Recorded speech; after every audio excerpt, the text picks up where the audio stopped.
చెప్పలేదు. కానీ ఆ తర్వాత మీరు ఇంద్ర తీసినప్పుడు ఆ ప్రయాణం ఇంద్రాకి మధ్యలో మాది ఒక సినిమా ఉంటుంది, చూడాలి. అది కూడా మహత్తరమైన సినిమా అంటే మహత్తరమైన సినిమా అది. అది 125 రోజులు అంతా షూట్ చేసాము. 100 రోజులు 125 రోజులు ఆడతానే ఉండేది. ఎన్ని రోజులు తీసారు? 2 రోజులు ఆడింది అది. అమోఘమైన సినిమా. దాని తర్వాత ఇంద్ర తర్వాత మన ఆ సినిమా తెలుసు కదా మీకు, అదే మన జై చిరంజీవి. 4 అణిముచ్చాలండి, దాంట్లో తిరిగలేదు. ఈ ఒక నిర్మాత బయటకు వెళ్ళి ఒక ఫ్లాప్ తీసి ఆర్థికంగా ఇబ్బంది పడుతున్న టైంలో ఆయన డేట్లు ఇచ్చి మళ్ళీ ఆ ప్రొడ్యూసర్కి ఒక మంచి లైఫ్ వచ్చేటట్టుగా ఆయన చేశారు అని ఒక పాపులర్ కామెంట్ ఉన్నది సార్ ఇండస్ట్రీ. ఇప్పుడు ఉంటుందండి ఆ కామెంట్ ఆయన మీద, ఇప్పుడు ఉంది. ఇప్పుడు ప్రతి సినిమా మొదలుపెట్టేటప్పుడు అన్ని జాతీయ చూసుకున్నారు, అన్ని నా సైడ్ నుంచి ఇంకేమన్నా కావాలా అది ఇది అని అడిగి చేసేవాళ్ళు. మీ అనుభవంలో మీ ఎత్తుపల్లాల్లో ఆయన తాలూకా కాంట్రిబ్యూషన్ ఎలా ఉండేది సార్? అంటే మీరు ఏదైనా ఒక సినిమా తీసి డిసప్పాయింట్ చేసి వెంటనే మళ్ళీ ఆయనతో చేయడం అన్న ఆ మధ్యలో ఆయన ఎంకరేజ్మెంట్ ఎలా ఉండేది సార్? బ్రహ్మాండంగా ఉండేది సార్. ఆయనతో తీసిన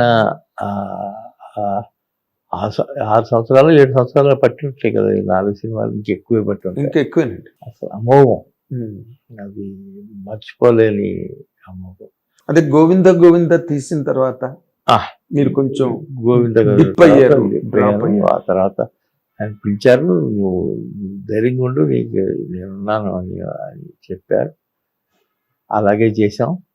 అంటే బాపినేడు గారు, విజయ బాపినేడు గారు ఎప్పుడు మాట అంటుండేవారు కలిసినప్పుడల్లా, మీ ఫ్రెండ్ బాపినేడు గారు, చిరంజీవి గారితో సినిమా చేసుకుంటే చాలు సార్, జీవితంలో సెటిల్ అయిపోతాం అని.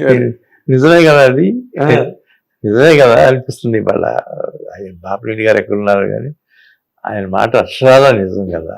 ఒక్క సినిమా చాలు వల్ల అందులో జిజ్ఞాసనే ఉంటాం వ్యవహారం అంతా. అదే సార్, మహానుభావుడు ఆయన.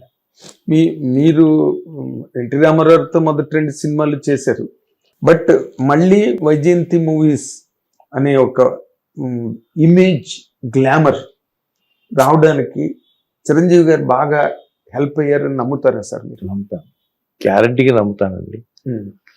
ఇవాళ మా ఈ 4 సినిమాలు లేకపోతే ఆ బ్యానర్లో అసలు ఏముంటుంది మీరు చెప్పండి.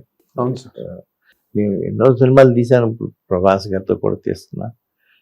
అన్నిటికీ మించి ఇదొక అదృష్టంగా నేను భావించి తీశాను అంతే.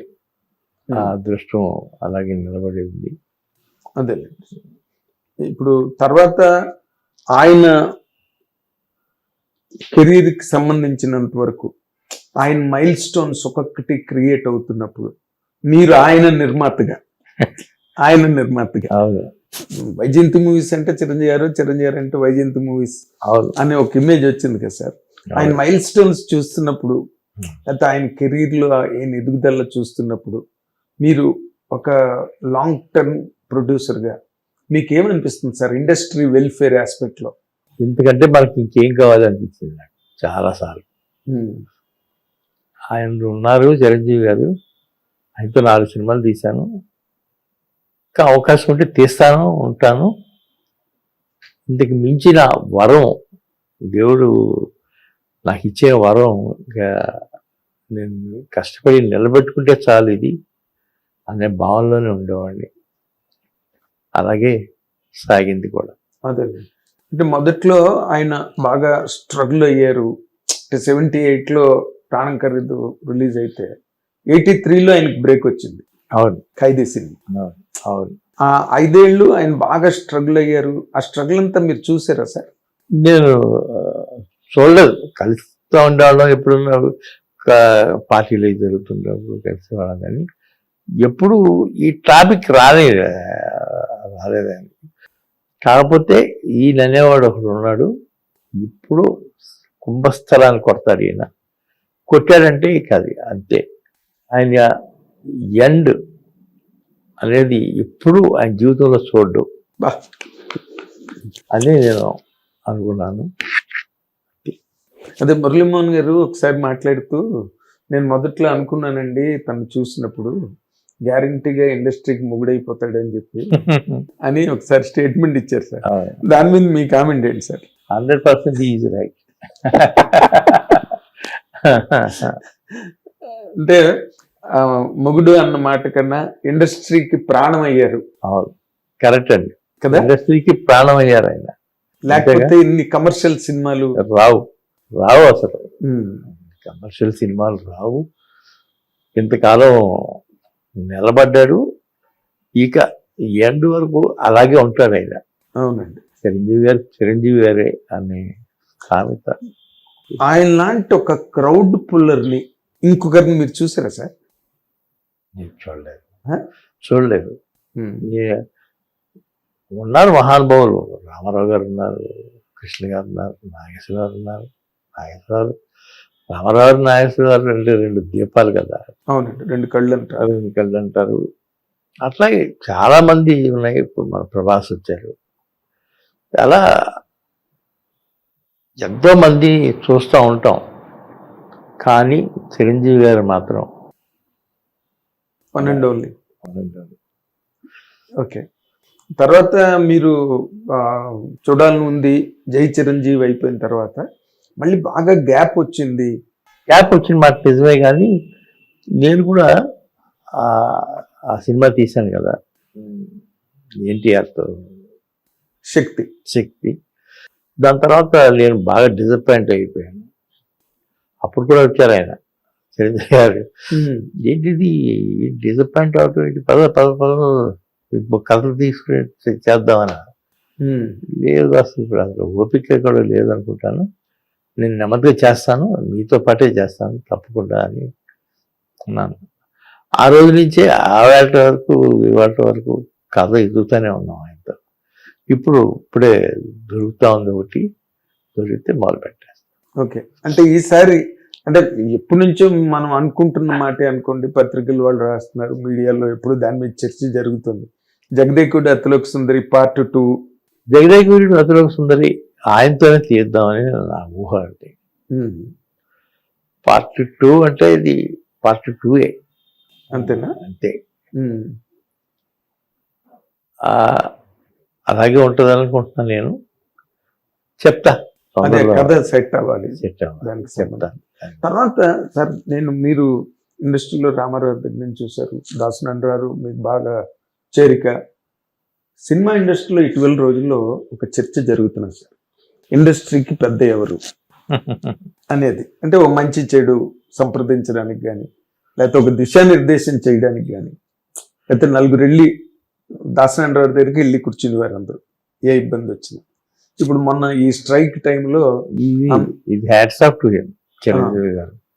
వాళ్ళు వర్కర్స్ కరెక్ట్గానే ఆయన దగ్గరికి వెళ్ళారు, కరెక్ట్గా ఆయన సాల్వేషన్ చెప్పారు, వాళ్ళు వస్తారు అనుకుంటాను. అవునండి, చాలా బాగా చేశారు. రామారావు గారు, నాగేశ్వరరావు గారు అనేది రెండు పెద్ద దిక్కులండి. వాటి తర్వాత ఇండస్ట్రీని నడిపించింది అంటే మూర్తుల చిరంజీవి గారు.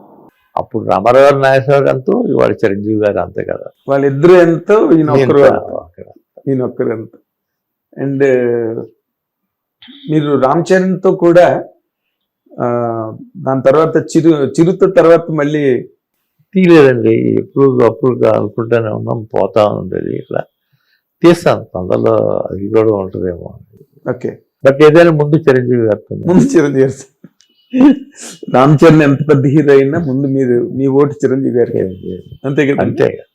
అంతే. మీరు ఒక ఇన్నాళ్ళ ఈ ప్రయాణంలో చిరంజీవి గారిని ఒక స్నేహితుడిగా గుర్తిస్తారా, ఒక ఆత్మబంధువుగా గుర్తిస్తారా, లేకపోతే ఒక దిశానిర్దేశం చేసిన వ్యక్తిగా గుర్తిస్తారా అని అడిగితే మీ ఓటు దేనికి సార్? ఆత్మబంధువుగానే చెప్తాను సార్ ఆయన. అంతేనా? ఆత్మబంధువు కాబట్టి కదా దిశానిర్దేశం చేస్తాడు. చెప్పారు సార్. అంతే కదా. అంటే మీ ఫ్యామిలీ బాండ్ ఎట్లా ఉంటుంది సార్ చిరంజీవి గారితో? అమోఘంగా ఉంటుంది. మా పిల్లలు కానీ నా వైఫ్ కానీ అందరూ ఎవరు ఎక్కడ చూసినా ఆయన పట్ల గౌరవ భావం అలా ఉండిపోయింది. ఓకే. మహానటి సినిమా రిలీజ్ అయిన తర్వాత కూడా వాలంటరీగా ఆయన సినిమా చూసి ఆయన అది చేసి ఇలాంటి సినిమా ఇలాంటిది కాదు కానీ ఇలా అవుట్ స్టాండింగ్ సినిమా ఒకటి చెయ్యాలి దత్తుతో అనేవారు. అన్నారా? అంటే ఆయన మీరు కాంబినేషన్. ఓకే. అంటే ఈ రోజున సినిమా నిర్మాణ రీతులు అంటే మీరు జగదేకుడు అతలోక సుందరం ముందే ప్రూవ్ చేశారు అనుకోండి. ఈ రోజు కల్కైనా ఇంకో సినిమా అయినా మీరే 2-3 సార్లు ఇంటర్వ్యూలో చెప్పారు. కల్కి రిలీజ్ అయిన తర్వాత కూడా నా మ్యాగ్నమ్ ఆపస్ అని చెప్పాలంటే నాది జగదేకుడు అతలోక సుందరి అని. కరెక్ట్ కదండి? కరెక్ట్.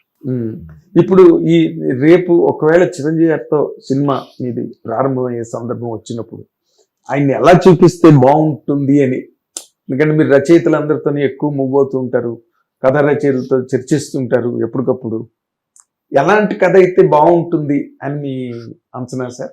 ఎలాంటి కథ అనేది ఇక చరిత్రలో ఇలాంటి సినిమా రాదేమో అన్న లెవెల్లో సినిమా ఉంటుందండి. నేను అది గ్యారంటీ చెప్పగలను. అంటే జగదేకుడు అతలోక సుందరి లాగా మళ్ళీ ఒక సంచలనం. అంతే. వైజయంతి మూవీస్, అశ్విని దత్ చల్సాని, చిరంజీవి గారి కాంబినేషన్. అంతే సార్. అంతేనా? అంతే. ఓకే. మీరు మనసులో ఎన్నాళ్ళు బట్టో అనుకుని చిరంజీవి గారికి విషయం చెప్దాం, లేదా మీరు తీసిన సినిమాలు కాకుండా చిరంజీవి గారు యాక్ట్ చేసిన సినిమాల్లో గొప్ప సినిమా అని మీకు అనిపించింది అంటే ఏం చెప్తారు సార్? అన్ని గొప్ప సినిమాలే కదా సార్. ఆయన చేసినవి అన్నీ చాలా వరకు గొప్ప సినిమాలే, అందులో డౌటే లేదు అసలు. అంతే కదా ఇవాళకి కూడా ఆయన అందరితో పాటు మనం కూడా ముందుంటాం, వెళ్ళి సినిమా చూడాలి అని. అది ఆయన ప్రత్యేకత. అంటే ఆయన ఓ పక్కన కమర్షియల్ గా ఒక మనం చూడాలని ఉంది కానీ, ఇంద్ర కానీ, గరణమ్ముడు కానీ ఇలాంటి సినిమాలన్నీ చేస్తూ ఇంకో పక్కన స్వయం కృషి అని, లేకపోతే రుద్రవీణ, స్టాలిన్, ఇలాంటి సినిమాలు కూడా ఆయన కెరీర్ లో ఉన్నాయి.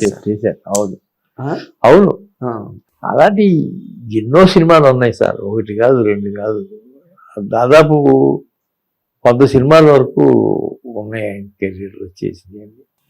ఆయన కెరీర్ లో గొప్ప సినిమాలు అండి. అదే సార్. అంటే మీరు త్వరలో వైజయంతి మూవీస్ ప్రకటన మీరు ఇప్పుడు చెప్పారు కాబట్టి అభిమానులు అందరూ ఫుల్ జోష్ లో ఉంటారు. తప్పకుండా సార్.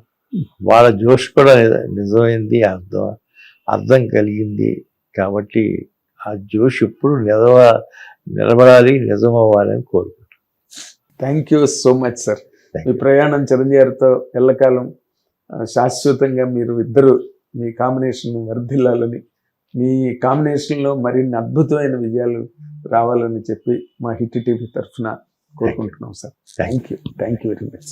ది అశ్విని దత్ గారు చిరంజీవి గారితో పాటు ప్రయాణం, ఆయన సాహచర్యం, ఆయన అనుభూతులు, ఆయన అనుభవాలన్నీ మనతో నెవరు వేసుకున్నారు. అందుకని మీ అందరి తరఫున ఆయనకి నేను ధన్యవాదాలు తెలియజేస్తున్నాను. Thank you sir.